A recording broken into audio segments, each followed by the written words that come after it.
para os irmãos começarem a fazer, para a gente poder já, de preferência domingo que vem, já estar usando o aplicativo para fazer a presença, tá bom?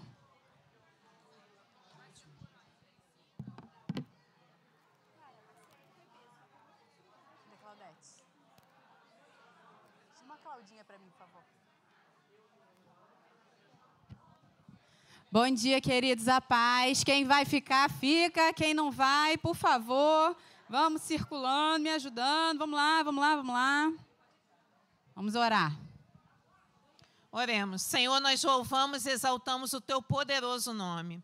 Senhor Deus, nós te pedimos nesse momento, Senhor Deus, que o Senhor comece a cercar esse lugar, Senhor Deus, com os Teus anjos, venha o fogo do Senhor sobre as nossas vidas.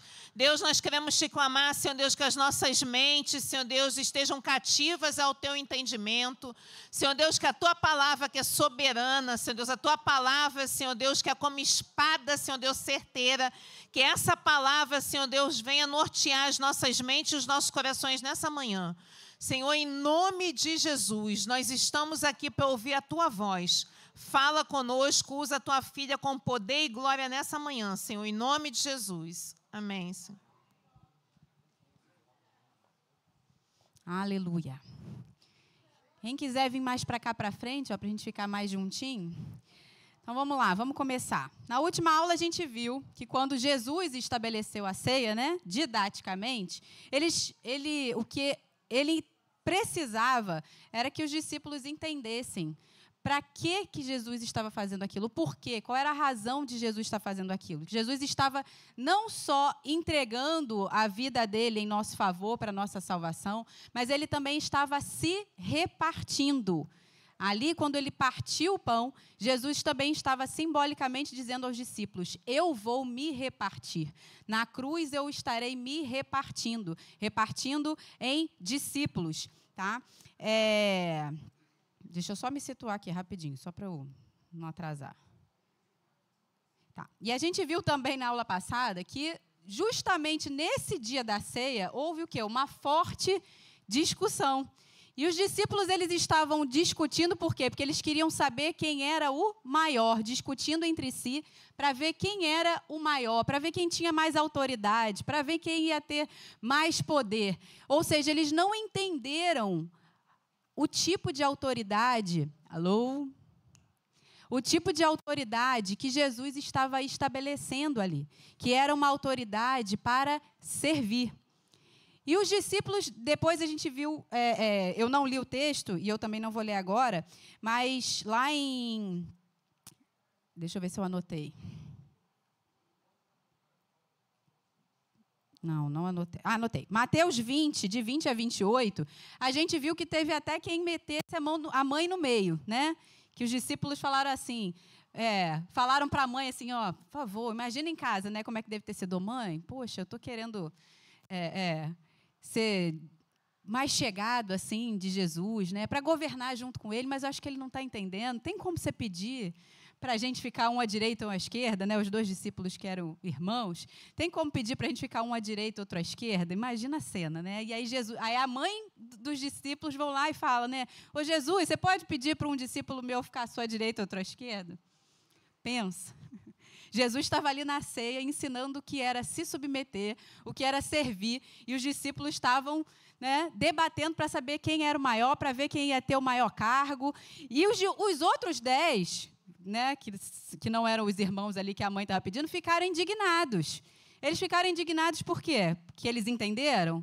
Não, eles ficaram indignados porque eles também queriam ter um carguinho ali, ter uma boquinha ali para se chegar, e não iam ter.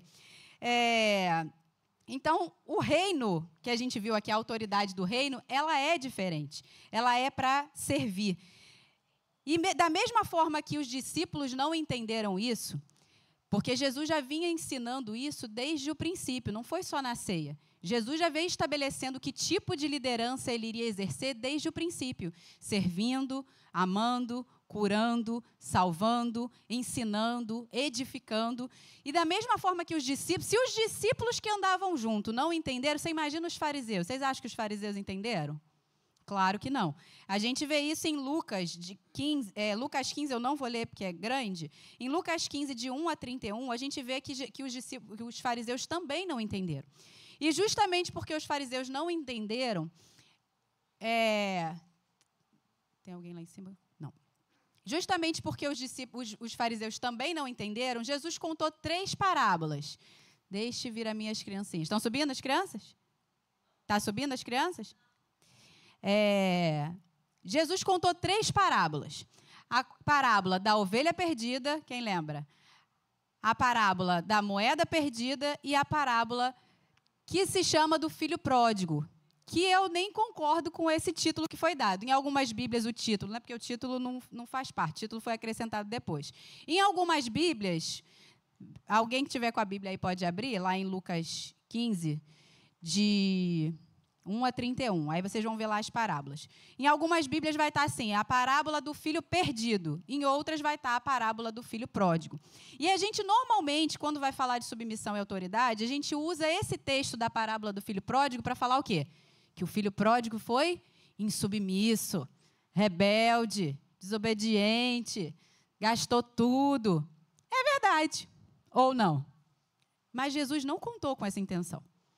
Jesus não contou essa parábola para falar disso.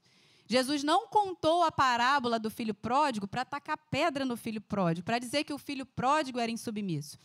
Jesus contou a parábola do filho pródigo e ele diz o motivo pelo qual ele, não só a parábola do filho pródigo, mas as outras 2 parábolas, da ovelha perdida e da moeda perdida e do filho perdido, que seria o melhor título aqui, em Lucas 15, de 1 a 3, no início. Olha o porquê que Jesus contou essa parábola para os fariseus. Aproximaram-se de Jesus todos os publicanos e pecadores. 2 tipos, os religiosos e os pecadores, para o ouvir. E murmuravam os fariseus e os escribas. Eles estavam murmurando, dizendo o quê? Este recebe pecadores e come com eles. Então Jesus lhes propôs essa parábola. Ou seja, os fariseus e escribas, crianças amadas do meu coração, silêncio aqui para ajudar a titia. Ih, tá cheio de dinheiro aí, ó. Vou pedir um dinheiro emprestado. As crianças estão bombando ali. Guarda esse dinheiro. Então, Jesus propôs essa parábola justamente porque os fariseus estavam murmurando, porque Jesus comia com publicanos e pecadores. Então, o propósito de Jesus estar contando aquela parábola não era para condenar os pecadores, era justamente para situar os fariseus e dizer para eles o quê? Eu não vim para os sãos, eu vim para os doentes. Ou seja, Jesus não veio para impor a sua autoridade, o seu poder sobre os pecadores. Ele veio para se submeter até mesmo aos pecadores, para quê? Para edificar, para salvar. Então, essa era a autoridade de Jesus, e para isso que ele estava falando aqui, e deu esse exemplo para os fariseus. Não foi para condenar, não foi para julgar. Ainda vai chegar o dia que ele vai vir para julgar, e está chegando. Mas nessa primeira vinda, ele não veio para isso. Ele veio para salvar. Ele veio para edificar, para construir a sua igreja. Ok? E os fariseus, eles estavam como? Cheios de justiça própria. Tem alguém são, de verdade? Se a gente se comparar com Jesus, que é o nosso parâmetro, existe alguém são? Não. Todos pecaram. Todos, diante de Deus, são o quê? Doentes. Né? Quando Jesus fala assim, eu não vim para os sãos, eu vim para os doentes, todos nós somos. Não existe nenhum sequer, ninguém salva, ninguém se salva, ninguém tem justiça própria para isso. Por isso, aquele que é salvo é aquele que reconhece, é aquele que se submete a um Senhor, a um Salvador, aquele que reconhece que necessita de um Senhor e Salvador. E foi isso que Jesus falou em Lucas 5:31b. Os sãos não precisam de médicos, e sim os doentes. Não vim chamar justos, e sim pecadores ao arrependimento. Mas como os fariseus não entenderam isso, em Mateus 23:15 diz assim: ai de vós, escribas e fariseus hipócritas, porque rodeais o mar e a terra para fazer um... Quem abriu aí? Mateus 23:15. para fazer um prosélito. O que é um prosélito? É alguém que veio de uma outra religião pagã para o judaísmo. Foi isso que Jesus veio estabelecer? Foi isso é isso que Jesus mandou a gente fazer? Ide fazer prosélitos? Tirai as pessoas da outra religião e vem trazer para a nossa, se submeter à nossa religião? Foi isso? Não, é ide fazer o quê? Discípulos. E aí ele continuou: ai de vós, escribas e fariseus hipócritas, porque rodeais o mar e a terra para fazer um prosélito. E uma vez feito isso, o tornais filho do inferno 2 vezes mais do que vós. Lembra que a gente falou na aula passada que tem muita gente... A gente falou na aula passada que a gente é capaz de entregar o nosso próprio corpo para ser queimado. Quem estava aqui na aula passada? Entregar o nosso próprio corpo para ser queimado, entregar todos os nossos bens aos pobres, mas se não tiver amor, nada disso vai ter proveito. Se não tiver amor, nada disso nada serei. Lembra que a gente falou? Nada serei, porque não vai estar manifestando a nossa natureza. E tem muita gente que faz isso, como os religiosos aqui, os fariseus são exemplos disso, faziam isso por quê? Porque eles gostavam, porque eles tinham prazer na carne em fazer isso, em se achar maiorais, religiosos, sacerdotes. Isso para eles era prazeroso na carne, então não tinha amor envolvido aqui. Não tinha submissão nenhuma envolvido aqui. Então, quando eles falavam da palavra de Deus para alguém, eles não faziam um discípulo, eles faziam um prosélito. Alguém que seria condenado ao inferno tanto quanto eles. E é esse cuidado que a gente precisa tomar quando a gente fala da palavra de Deus. A gente está só pregando a letra que mata, ou a gente está sendo? A gente está se submetendo a uma natureza que nos foi dada para manifestar essa natureza. A gente precisa tomar cuidado com isso, tá? Então, eles não usavam a sua autoridade para gerar filhos para Deus, discípulos, mas apenas religiosos, legalistas. E os fariseus são um retrato de uma autoridade ilegítima. Lembra na primeira aula que a gente falou que existe autoridade legítima e ilegítima? Os fariseus, eles são um retrato disso, de uma autoridade ilegítima, tá? Ou seja, uma autoridade infiel. Não é uma cópia autêntica, porque todos nós aqui temos que ser o quê? Cópias de Cristo, mas cópias o quê? Autenticadas, que tem o selo da autoridade do Espírito Santo e da obediência. Senão nós seremos só filhos da desobediência, ok? E eles eram infiéis, eles eram só geravam só prosélitos. Hernandes Dias Lopes, naquele texto que eu citei, que depois eu vou colocar lá no grupo, eu peguei mais uma parte dele que diz assim, vou ler abre aspas aqui. Se a vida do líder é a vida da sua liderança, os pecados do líder são os mestres do pecado.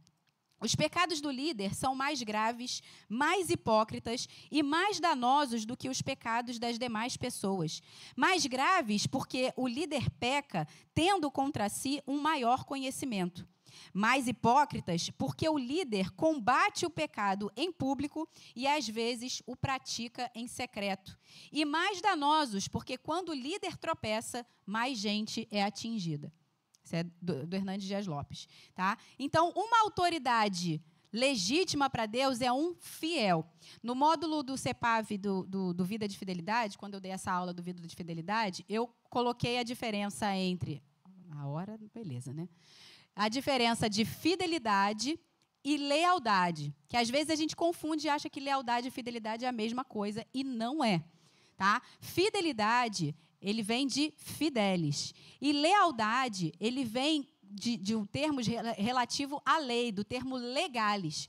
Esse termo você é leal, o termo legalis significa que você é leal a uma aliança, a um pacto, a uma lei que foi estabelecida. Isso é lealdade. Então, você pode ser leal sem ser fiel. Mas Deus não chamou a gente para ser somente leal. Ele quer que a gente seja leal à aliança. Por exemplo, num casamento, é necessário que a gente seja leal, correto?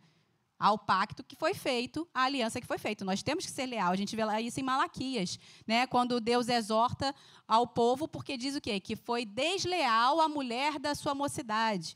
Fala sobre isso. Então, num casamento é necessário lealdade, mas também é necessário fidelidade. A fidelidade, às vezes a gente fala assim, Deus é fiel a mim, ou tem louvores que falam isso, né? Ah, tu és...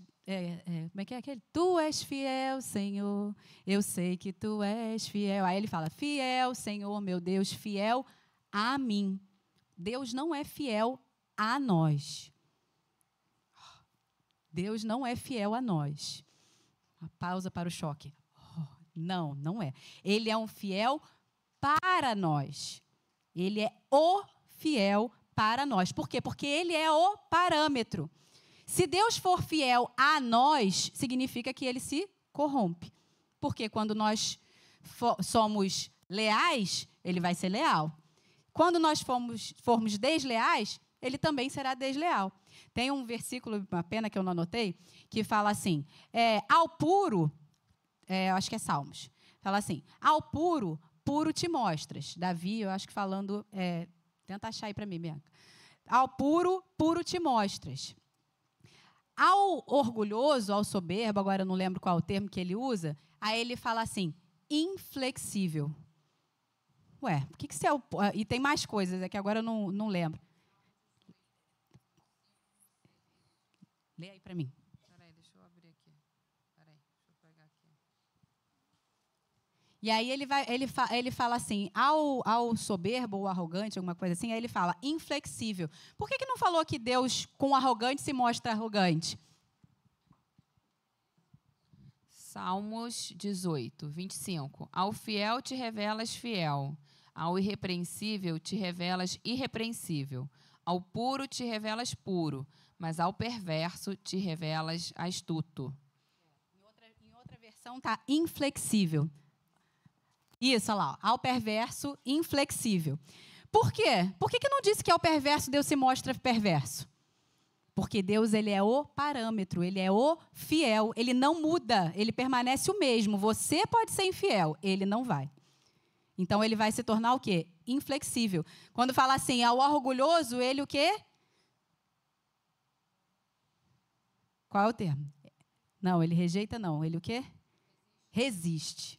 Ele resiste ao soberbo. Por que Deus não se mostra soberbo com o soberbo? Porque não há soberba no Senhor. Então, ele permanece fiel. Por isso que a palavra fala assim, quando somos infiéis, ele permanece fiel. Então, ele não pode ser fiel a nós. Ele é um fiel para nós. E o que é um fiel? Vou dar um outro exemplo para ficar mais claro. O que é um fiel? O fiel é como se fosse uma unidade de medir. O prumo é um fiel. A régua é um fiel. Não é isso? Então, a régua, por exemplo, tem uma régua, nós temos uma unidade de medir universal, correto? Lá na Suíça tem guardado 1 metro, para que se um dia todas as réguas do mundo forem destruídas, lá tem um fiel, que é o parâmetro inicial, guardado para fabricar de novo todas as réguas com a mesma unidade de medida, com o mesmo padrão de medir. Essa régua que está guardada lá na Suíça é um fiel. Ou seja, quando todas as outras, se der ruim, alguém começou a fabricar a régua errada, lá tem o fiel. Peraí, vamos consultar o fiel das réguas. Quem é o fiel das réguas? É aquela que está guardada lá na Suíça e a gente vai ver e vai ter régua de novo acontecendo. Então, Deus, ele é fiel para nós, ele não é fiel a nós. E nós temos que ser fiéis a Deus. Temos que ser fiéis uns aos outros? Vamos lá, vamos ver se vocês aprenderam agora com o exemplo. Temos que ser fiéis uns aos outros? Usando esse mesmo entendimento que eu acabei de explicar. Não. Temos que ser fiéis uns para com os outros, ok? Porque senão eu vou agir da mesma forma que o outro. Por isso que Jesus fala assim, se teu inimigo tiver fome, dá-lhe de comer. Porque ele é seu inimigo, mas você não precisa ser inimigo dele. Você permanece fiel, você permanece o mesmo, você não muda. Porque essa é a sua nova natureza.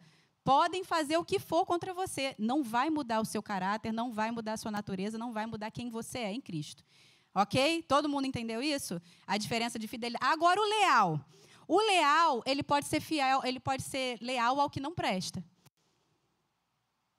Concordam? Um pacto entre a máfia, por exemplo. Na máfia italiana, tem um pacto de lealdade. Então, eu posso ser leal ao que não presta. Correto? Entre os bandidos, tem pacto. então eu posso ser leal ao que não presta. Então, lealdade é diferente de fidelidade. Lealdade está relativa a um pacto, é relativo a uma lei. Então, se a lei muda, eu vou mudar, porque aí eu vou ter que ser leal àquela lei ali. Se a lei no Brasil mudar, a gente tem que ser leal à lei, mesmo se ela mudança. Mas o fiel não. O fiel, ele não muda. Ele é um parâmetro para sempre. Tá? Então, vamos continuar aqui. Tá. Então, os fariseus, eles não eram um exemplo de fiéis. Por isso que nós somos chamados de fiéis. Entendeu? Porque nós temos que ser assim, não leais, porém, mas fiéis. Leais também com relação à lei de Deus, que é a lei do amor, mas fiéis com relação a Deus. E os fariseus e judaizantes, eles eram apenas legalistas. Eles não eram fiéis. Em João 6, 51 a 64... Jesus diz assim: eu sou o pão vivo que desceu do céu. Se alguém dele comer, viverá eternamente, e o pão que eu darei pela vida do mundo é a minha carne. Disputavam, pois, os judeus entre si, dizendo: como pode este dar-nos a comer a sua própria carne? Os judeus sem entender nada. Respondeu-lhe Jesus: em verdade vos digo, se não comerdes a carne do Filho do Homem e não beberdes o seu sangue, não tendes a vida em vós mesmos. Quem comer a minha carne e beber o meu sangue tem a vida eterna, e eu o ressuscitarei no último dia. Pois a minha carne é verdadeira comida e o meu sangue é verdadeira bebida. Quem comer a minha carne e beber o meu sangue permanece em mim e eu nele. Assim como o Pai, que vive, me enviou, e igualmente eu vivo pelo Pai, também quem de mim se alimenta, por mim viverá. Este é o pão que desceu do céu, em nada semelhante àquele que os vossos pais comeram, e contudo morreram.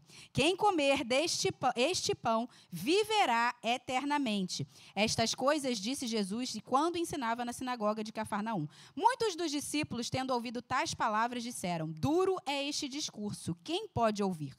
Mas Jesus, sabendo por si mesmo que eles murmuravam a respeito de suas palavras, interpelou-os: isso vos escandaliza?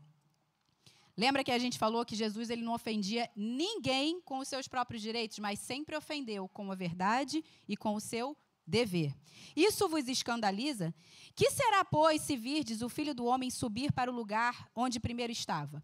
O Espírito é o que vivifica, a carne para nada aproveita. As palavras que eu vos tenho dito são Espírito e são vida. Contudo, há descrentes entre vós, pois Jesus sabia desde o princípio quais eram os que não criam e quem o havia de trair. Então, aqui a gente tem essa questão importante. Jesus ele nunca escandalizou ninguém, como a gente viu, por causa dos seus direitos. Tá? Ou seja, mesmo se submetendo mas aqui nesse caso aqui ele escandalizou todo mundo. Ou seja, mesmo se submetendo a todos nós, né, o justo se submetendo ao injusto, o forte se submetendo ao fraco, não é isso que Jesus fez? Mesmo fazendo isso, ele se escandalizou aqui. Ele não fez nada para agradar ninguém. Se submeter não é agradar. Aqui vamos entrar com outro conceito importante, que às vezes a gente pensa assim, submeter é agradar, fazer tudo que a autoridade manda para poder agradar a autoridade. Nem sempre você vai agradar. Jesus aqui ele estava se submetendo a nós, mas ele não agradou ninguém, mas ele serviu a todos. Ok? Então, nem sempre se submeter vai ser agradar, porque se submeter, servir não é agradar, não é bajular. Tá? Especialmente os que estão em posição hierárquica superior. Tá? E quando eu digo que nós temos que nos submeter uns aos outros, a gente tem falado aqui essas aulas todas, a gente se submeter uns aos outros, abrir mão, se necessário for, dos nossos próprios direitos, para poder servir, para poder fazer com que aquela vida seja ganha, não significa que em nenhum momento vai haver confronto. Não significa que a igreja, os fiéis são os ursinhos carinhosos, né, minha amiga? Super ursinho carinhoso. Eu falo ursinho carinhoso, eu lembro da Bianca, vocês não acham? Quem conhece a Bianca? Ursinho carinhoso. É a Bianca. Não é? É ou não é? A Claudinha? É ou não é? Claudinha também, ursinho carinhoso. Então, a igreja, nós não vamos ser os ursinhos carinhosos que a gente não vai confrontar, que a gente não vai nunca falar com ninguém, né? Exortar, disciplinar, corrigir. Não tem a ver com isso, tá? Uma coisa é você abrir mão dos seus direitos em favor daquele que ainda não crê, em favor daquele que é mais fraco na fé. Outra coisa é você ser conivente. Você ser bajulador, você não saber a hora certa e como fazer e o que fazer, como falar e o que falar com as pessoas. Então, é necessário, em alguns momentos, o quê? O confronto. A palavra confrontar, às vezes, ela é mal interpretada, que o pessoal fala que confronto é briga. Não. A palavra confronto é o quê? Estar frente a frente. Coisas que... Eu vou falar, nada. Tu é demais, Juninho. Confronto é estar frente a frente, tá? Então, fica parecendo até que a gente está o quê? Afrontando. Confrontar é diferente de afrontar. Uma afronta é diferente de um confronto. Então, nesse sentido de afrontar, de confrontar, né, até o próprio Deus, ele nos convida a isso, né, a gente estar com ele frente a frente e questionar, porque tem líder que pensa assim, não, eu sou autoridade, então eu não posso ser questionado. Quem já viu autoridade assim? Tem autoridade que é assim, não tem? Não, eu sou autoridade, então você não pode me questionar. Não é bem assim. O próprio Deus, ele nos convida a isso, a questionar, a perguntar. É lógico que não vai ser uma coisa desrespeitosa, não vai ser uma afronta, ok? Porque tem pergunta que é para afrontar. E a gente sabe. Tem pergunta que é para afrontar, mas tem pergunta que é para realmente entender, porque é uma dúvida, e tem pergunta que é confronto, tipo, por que você está fazendo isso? Né? E é legítimo. O confronto, ele é legítimo. Em Isaías 1:18, na parte A, o próprio Deus convida o povo falando assim, vinde, pois, arrazoemos, diz o Senhor. Essa palavra arrazoemos significa o quê? Apresente suas razões, apresente seus argumentos, apresente seus questionamentos. E Deus está falando ali com um povo que estava em pecado. Tanto é que ele continua, porque eu não botei o texto todo ali, mas está ali. Ainda que os vossos pecados sejam como a escarlata, eles se tornarão brancos como a neve. Ou seja, Deus estava falando com um povo ali que nem cria, que nem estava crendo ali, que estava em pecado. Então, o próprio Deus convida, vem, traz as suas razões, traz os seus argumentos. Então, a autoridade no povo de Deus não é uma autoridade inatingível, inacessível, em que o líder não pode ser questionado, não pode ser confrontado, ok? Todos nós somos líderes em algum nível e todos nós estamos em posição, sim, de ser questionados, okay? de alguém chegar e apresentar as suas razões, os seus argumentos, tá? Então, nem Deus se coloca nessa posição inacessível. Por quê? Porque a ideia de um confronto, a ideia de um questionamento é trazer unidade. É para que o povo esteja unido. Então, eu apresento as suas razões, por isso que tem que ser em respeito, em amor. Todo questionamento, todo confronto é preciso que seja em amor. Eu trago as minhas razões, você traz as suas razões para a gente chegar em um consenso, para que haja unidade no corpo. A unidade da fé, como está lá em Efésios 4, de 1-6, que diz assim, rogo-vos, pois eu, o prisioneiro no Senhor, que andeis de modo digno da vocação a que fostes chamados, com toda humildade e mansidão, com longanimidade, suportando-vos uns aos outros em amor, esforçando-vos diligentemente por preservar a unidade do Espírito no vínculo da paz. Há somente um corpo e um Espírito, como também fostes chamados numa só esperança da vossa vocação.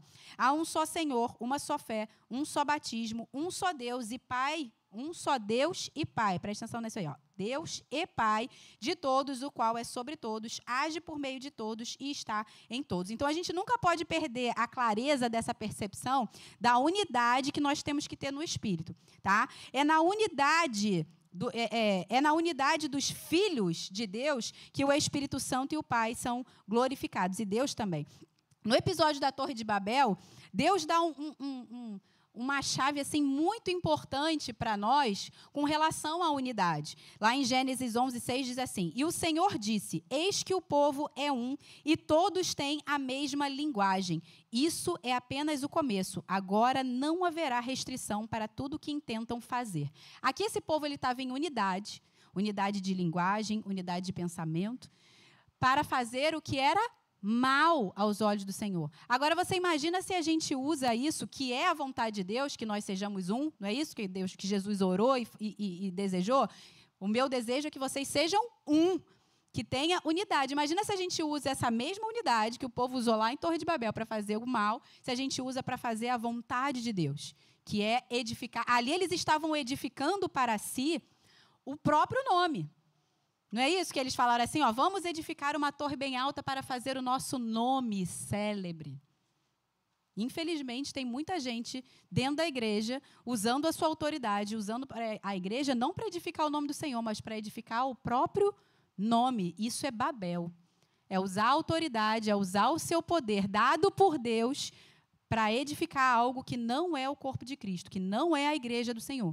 Entendeu? Então, nós temos que usar esse poder da unidade para nos submeter e edificar a igreja do Senhor. Esse é o poder que Deus quer, para que a gente seja um, fazendo a vontade de Deus. Então, não tem como ser corpo, e não tem como ser corpo, e não tem como, sem haver unidade. E não tem como ter unidade sem mútua cooperação, que é justamente o que a gente viu que é o quê? Submissão. Submissão é amor e cooperação mútua, ok?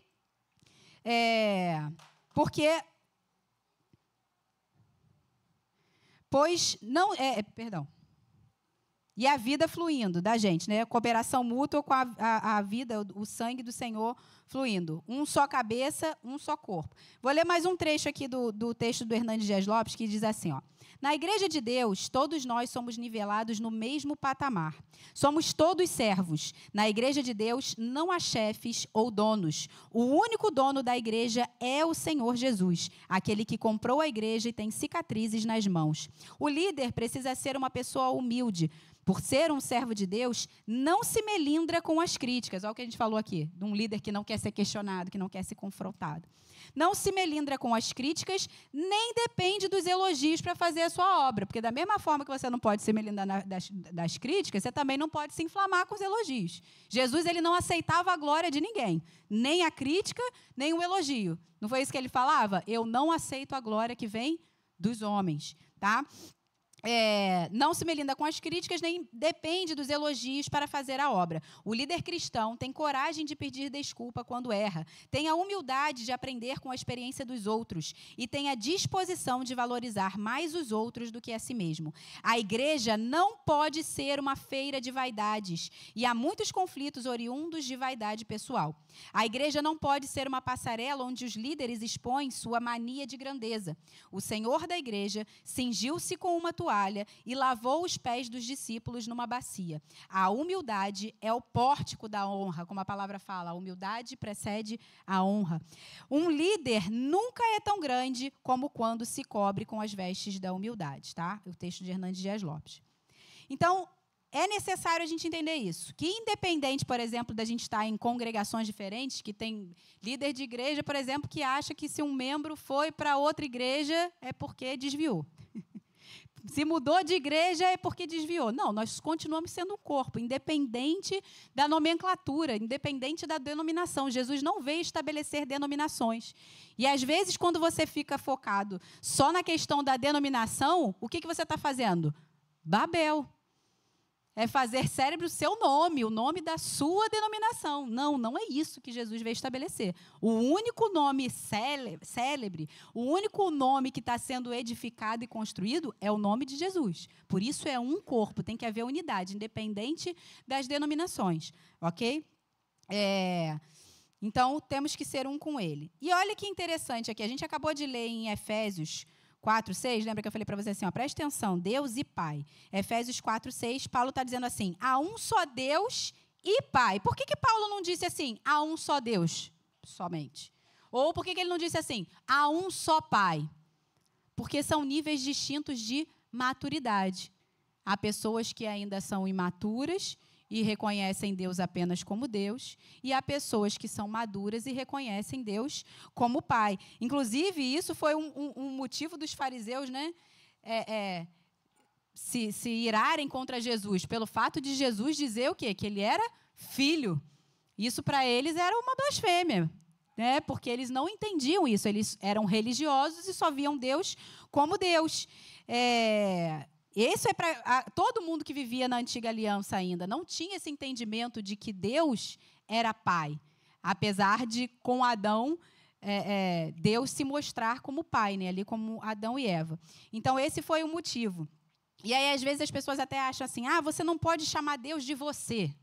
Quem já ouviu esse tipo de coisa? Um desrespeito chamar Deus de você. Então, quem fala inglês lascou, né? Quem é da língua inglesa lascou, porque não tem tu na língua inglesa, é só você. Quem fala inglês aqui, né? Então, o pessoal da língua inglesa está lascado, porque não tem tu, ó Senhor. Não vai ter, é você. Entendeu? Então, às vezes, é o quê? Religiosidade. Aí a gente pensa que chamar Deus de paizinho, chamar Deus de papai, chamar Deus de você, né? E aqui eu não estou falando contra quem só fala Senhor, amém, ok? Não é a intenção aqui. Se você só chama Deus de Senhor, sem problema nenhum, ok? Mas é preciso entender que é uma questão de maturidade, de entendimento, de crescer em intimidade com o Senhor, e que todos nós precisamos buscar isso, porque é necessário. E aí, Jesus, ele fala, aí às vezes pensa assim, né? Não, é um absurdo você chamar Deus de você. Mas quando, na verdade, uma afronta seria você chamar Deus de Senhor. Você tem toda a religiosidade, às vezes, para chamar Deus. Não, eu não chamo Deus de você, eu só chamo de Senhor. Mas não faz o que ele manda. Não é isso que Jesus falou? Lucas 6,46. Por que me chamais Senhor, Senhor, e não fazeis o que eu vos mando? Então, a pessoa pode estar chamando de você, mas está obedecendo. E há quem esteja chamando de Senhor e não está obedecendo. Então, não tem muita coerência. Mateus 21, 28 a 32. Jesus conta uma parábola e diz assim: E que vos parece? Um homem tinha 2 filhos. Chegando-se o primeiro, disse: Filho, vai hoje trabalhar na vinha. Ele respondeu: Sim, Senhor. Porém, não foi. Todo respeito, né? Sim, Senhor. Porém, não foi. Dirigindo-se ao segundo, disse a mesma coisa. Mas este respondeu: Não quero. Que desrespeito. Nossa, não quero. Mas depois arrependido foi. Qual dos 2 fez a vontade do Pai? Jesus estava falando para os fariseus aqui. Qual dos 2 fez a vontade do Pai? Disseram: o segundo, declarou-lhe Jesus. Em verdade vos digo que publicanos e meretrizes vos precedem no reino de Deus, porque João veio a vós outros no caminho da justiça e não acreditastes nele, ao passo que publicanos e meretrizes creram. Vós, porém, mesmo vendo isso, não vos arrependestes, afinal, para acreditardes nele. Então, os fariseus estavam fazendo tudo bonitinho, chamando de Senhor, mas não estavam obedecendo, ao passo que o quê? Publicanos e meretrizes não estavam chamando, sim, Senhor, eu vou, mas estavam se arrependendo e obedecendo. Então, a gente precisa tomar cuidado com a religiosidade, porque a religiosidade não é submissão. Não é submissão. Às vezes, a gente acha que nosso falar muito polido, muito educado, Senhor, né, obedecer só de fachada, a gente acha que a gente é submisso, e não é. E tem muita gente se enganando-se a si mesmo com isso, achando que está exercendo submissão e não está. Tá? É um ditado popular que diz que a antiguidade é posto. No reino de Deus é diferente. No reino de Deus, nós podemos dizer que obediência é posto. E esse posto aí, no caso, é a autoridade, né? A antiguidade. Eu falei antiguidade ou eu falei autoridade? Acho que eu falei errado. Antiguidade é posto, ou seja, antiguidade é autoridade. No reino de Deus, não. Obediência é autoridade. Então, é necessário a gente entender que, para a gente ficar nesse posto de autoridade, a gente tem uma autoridade, mas essa autoridade, para que você se mantenha nela, é preciso que você permaneça em obediência. Do mesmo jeito que você tem autoridade, você pode perder a autoridade.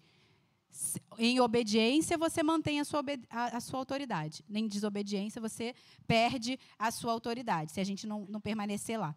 Lá em Romanos 11, 21 a 23, diz assim: porque se Deus não poupou os ramos naturais, também não te poupará. Considerai, pois, a bondade e a severidade de Deus. Para com os que caíram, severidade.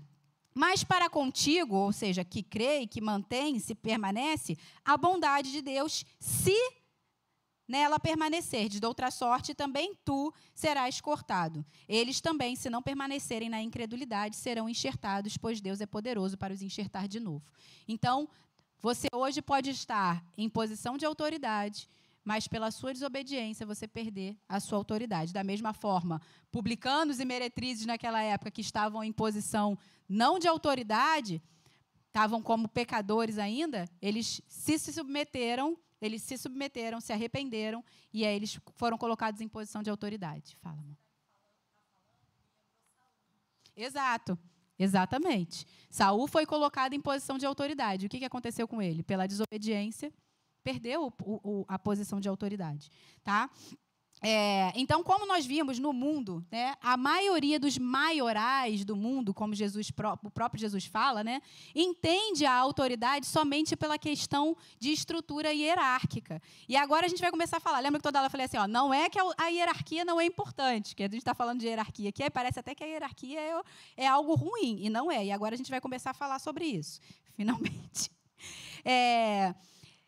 Mas a vontade de Deus para nós é o quê? Que a gente use a nossa autoridade para submissão mútua, cooperação mútua, ok? Edificação mútua, como uma família. Mas a hierarquia é necessária. O que é uma hierarquia? A hierarquia é uma estrutura organizacional que define relações de poder e ordem entre os indivíduos. A nossa relação como corpo de Cristo tem que ser só de poder e ordem?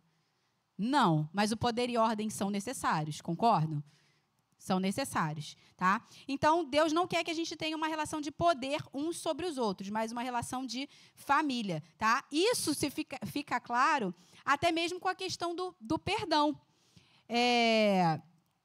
Peraí, antes disso de eu falar aqui, fica claro, por exemplo, com um soldado. Um soldado ele pode morrer na guerra, não necessariamente por amor, concorda? Ele está ali só pela obrigação. Isso é o quê? Ele está ali numa posição hierárquica e ele precisa se submeter. Ele não está morrendo por amor a ninguém, ele está morrendo porque ele precisava estar ali e tinha que estar ali. Tá? Mas quando a gente faz... Por que a questão hierárquica não é o que Deus quer? Porque a questão hierárquica é você fazer só pela obrigação. E Jesus diz que quando você faz alguma coisa, quando você faz só a sua obrigação, você é chamado, já pode se chamar de servo inútil. Se você fizer só a sua obrigação, você é servo inútil. Então, se a gente só obedece por causa da hierarquia, isso é inútil. Nada me aproveitará, não é isso? Se eu não tiver amor, se não tiver submissão, para nada me aproveitará. É difícil. O olho está vermelho. E Jesus declara isso justamente no contexto do perdão, que é a fé se manifestando em amor. Alguém consegue perdoar por obrigação?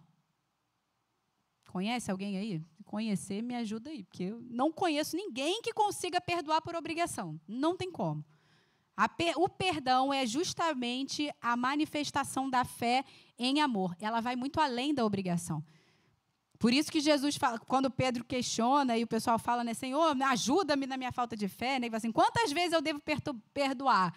E aí Pedro, crente que estava abafando, ou como dizia a Gabi, crente que estava desabafando, né? Crente que estava desabafando, aí Pedro fala assim, 7 vezes? 7 vezes? Ele fala assim, não, 70 vezes 7. E isso eu acredito que nem era por dia, devia ser por hora, porque na atual conjuntura a gente vai ter que aprender a fazer isso, acho que por hora, por minuto, porque o que a gente olha a notícia, né, ele fica assim, tem que perdoar por segundo, 70 vezes 7 por segundo, frenético, entendeu? Então, aí ele continua assim, se seu irmão pecar contra você 7 vezes, vai lá e perdoa. E aí ele diz aqui, se o irmão vier dizendo, estou arrependido, aí ele fala assim, então eu só tenho que perdoar se a pessoa se arrepender. Não, perdão você libera. Jesus não esperou ninguém se arrepender. Lembra que a gente falou? Jesus não esperou ninguém se arrepender para morrer na cruz. Gente, hoje eu vou até meio-dia, não é possível. Não tem como. Então, Jesus não esperou. Deixa eu pular essa parte aqui, que eu já falei sem ler. Tá, então vamos continuar aqui. Então, vamos lá. Em que momento a estrutura hierarquizada é necessária mesmo entre os cristãos? Vamos lá, Gálatas 4, de 1 a 7, eu vou ler na versão NVI. Quem tiver o celular aí e quiser botar na NVI, Gálatas 4, de 1 a 7, diz assim: digo, porém, que, enquanto o herdeiro é menor de idade, em nada difere de um escravo, embora seja dono de tudo. No entanto, ele está sujeito a guardiões e administradores, em outra versão está tutores e, agora não lembro, curadores,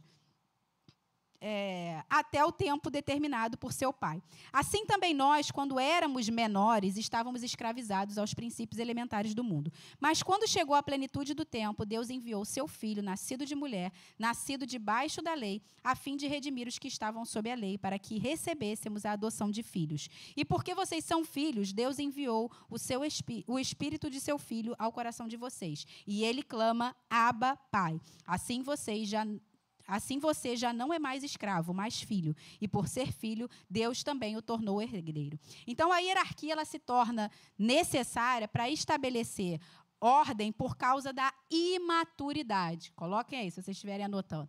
A hierarquia ela é necessária para qualquer corpo, seja o corpo familiar, seja empresarial, seja o corpo de Cristo.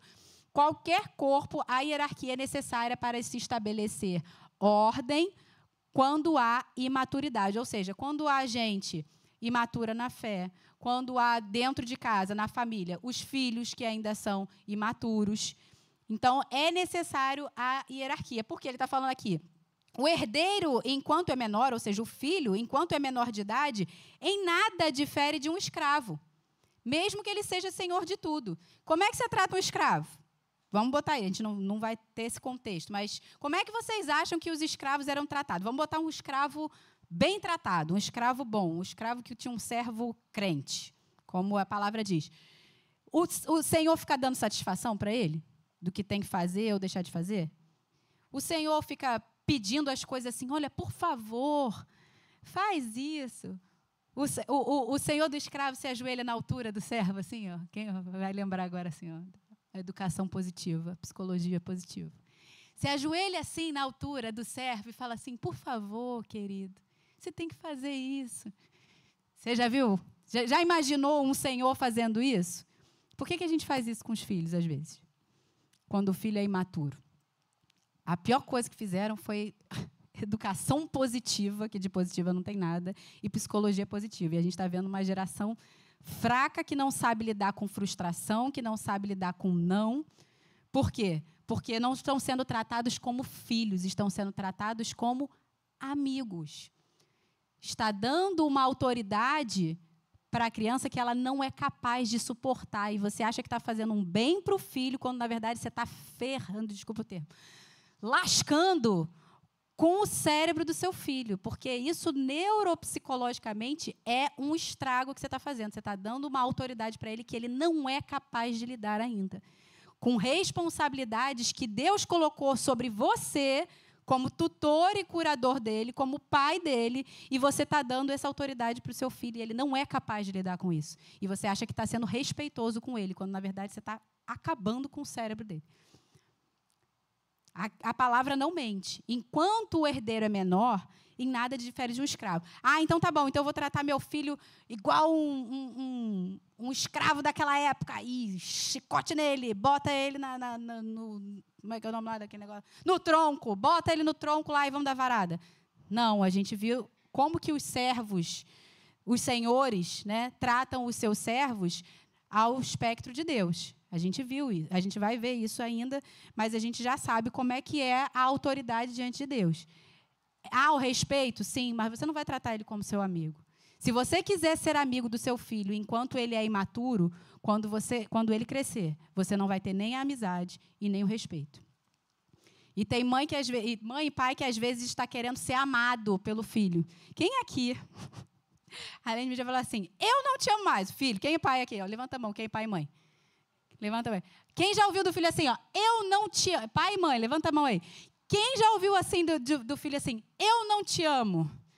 Eu não gosto de você. Quem já ouviu? Bem-vindo ao time aqui, ó. Quem já ouviu? Ou eu não gosto de você, eu não te amo mais. Então, se você não deixar eu fazer isso, eu não te amo mais. Quem já ouviu isso aqui? azeite. Sem problema, eu vou continuar te amando, porque nós somos um fiel para nossos filhos. Então, nosso filho não tem nem maturidade para saber o que é amor. Amor é o quê? Submissão. Ele não sabe ainda o que é isso. Nós estamos ali para ensinar. Então, se ele ainda não sabe o que é isso, por que eu vou ficar exigindo dele algo que ele ainda não sabe? Sou eu que entrego o meu amor. Como? Disciplinando, corrigindo, fazendo aquilo que é necessário. E o tempo acabou, já passou 3 minutos, e a gente vai continuar na aula que vem falando sobre essa questão de pais e filhos. Eu queria tentar terminar hoje para, na próxima aula, falar sobre casamento, mas a gente vai terminar na aula que vem. Pai, muito obrigado, Senhor. Louvamos o Teu nome nessa manhã. Te agradecemos, ó Deus, porque o Senhor é bom em todo o tempo. Obrigada porque o Senhor é um Pai que nos ama, que nos corrige, Senhor. Obrigado, Pai, porque a Tua palavra diz que nós somos filhos e não bastardos, ó Deus, e por isso nós não estamos sem correção, Pai. Nós entendemos que a nossa posição de autoridade, Senhor, é para edificar, é para corrigir, é para disciplinar os nossos filhos, para fazerem com que eles se mantenham no caminho, Pai, em nome de Jesus, e nunca se desviem deles, e para isso é necessário correção, Pai. Deus, em nome de Jesus, que nós venhamos a entender como pais e como também herdeiros do Senhor na terra, Pai, como gerar filhos para o Senhor e não prosélitos, ó Deus. Em nome de Jesus Cristo, que nós possamos usar a herança que nos foi dada, Senhor, para transbordar, para fazer filhos, para fazer discípulos para o Senhor. Em nome de Jesus, meu Deus, nós te agradecemos, pedimos a Tua bênção, Senhor, para todos que vão se dirigir para suas casas agora, que o Senhor guarde e proteja a vida de cada um e que tenhamos uma semana guardada e protegida e abençoada pelo Senhor. Em nome